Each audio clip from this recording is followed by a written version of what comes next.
हमारे बोले गए शब्द भी हमारे कर्म होते हैं।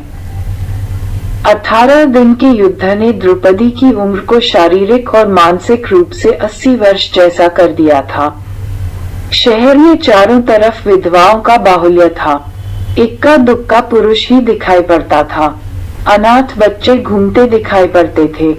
महारानी द्रौपदी हस्तिनापुर के महल में निश्चेष्टा बैठी हुई शून्य को निहार रही थी। तभी श्री कृष्ण कक्ष में दाखिल हुए।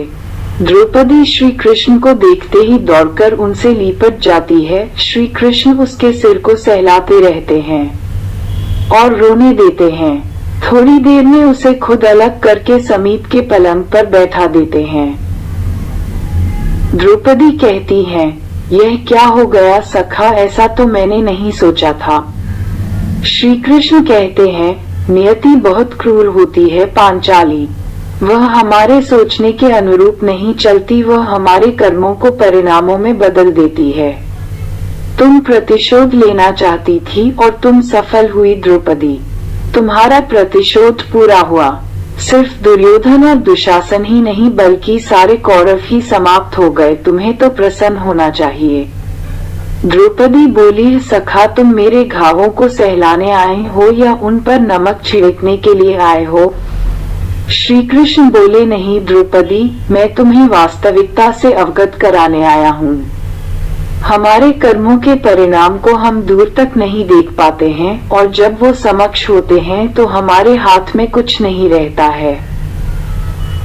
द्रौपदी कहती हैं, तो क्या इस युद्ध के लिए पूर्ण रूप से मैं ही उत्तरदायी हूँ सखा? श्री कृष्ण कहते हैं, तुम खुद को इतना महत्वपूर्ण मत समझो, लेकिन अगर तुम अपने कर्मों में थोड़ी सी दूरदर्शिता रखती तो स्वयं इतना कष्ट कभी नहीं पाती। द्रौपदी कहती हैं, मैं क्या कर सकती थी कृष्ण?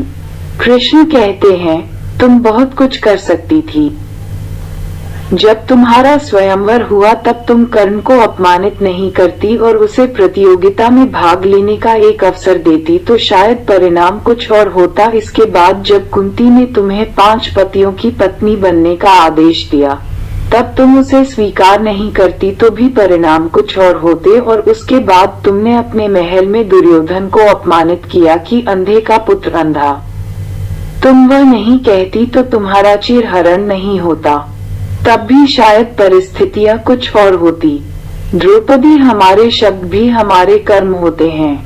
हमें अपने हर शब्द को बोलने से पहले तोलना चाहिए, अन्यथा उसके दुष्परिणाम स्वयं को ही नहीं बल्कि पूरे परिवार को भी दुखी करते हैं। संसार में केवल मनुष्य ही एकमात्र ऐसा प्राणी है जिसका जहर उसके दांतों में नहीं बल्कि शब्दों में है। इसलिए शब्दों का सोच समझकर प्रयोग करें।